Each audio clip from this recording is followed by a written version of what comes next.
phenomenon, right? And I still love rap music. I love rap music. But I'm tired of defending it.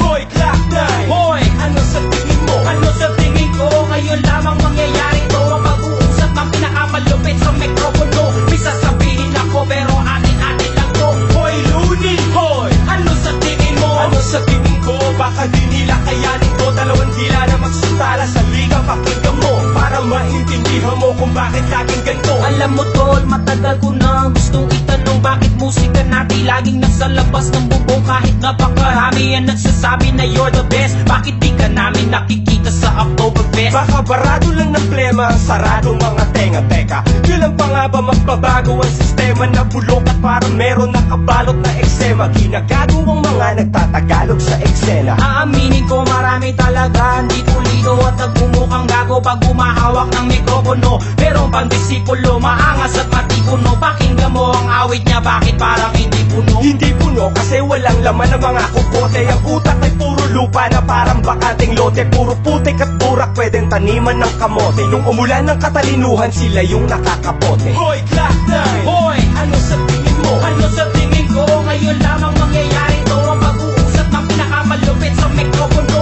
May sasabihin ako pero atin-atin lang to. Hoy, Lunin! Hoy, ano sa tingin mo? Ano sa tingin ko? Baka di nila kayanin to. Dalawang dila na magsutala sa liga. Pakinggan mo para maintindihan mo kung bakit laging ganito. Di pinapatugtog ang awit kapag hindi Ingles. Kahit natunog kaluran, bakit nakaka-depress? Yes, alam na nila kung sino ang tinutukoy. Kasi may mga awit na malambot pa sa okoy. Yan nasa kanilang playlist. Pero bakit tunog lumang kanilang latest? Walang pananampalataya, parang atheist. Di na kailangang sabihin ng aming alias. We are the craziest. Sagana sa kalokohan kapusa, katinuan pero seryoso na ako tapos na. Ang biruan kamusta? Na si Juan tamad, nasa bayabasan kahit baliktarin ganun pa rin. Nasa bayabasan, wala na bang ibang mga panibagong paksa? Puro na lang ba tungkol sa ating paralisadong bansa? Pinamumugaran ng mga buhaya at alimangong bakla. Kaya industriya ng musika sigurado plakda.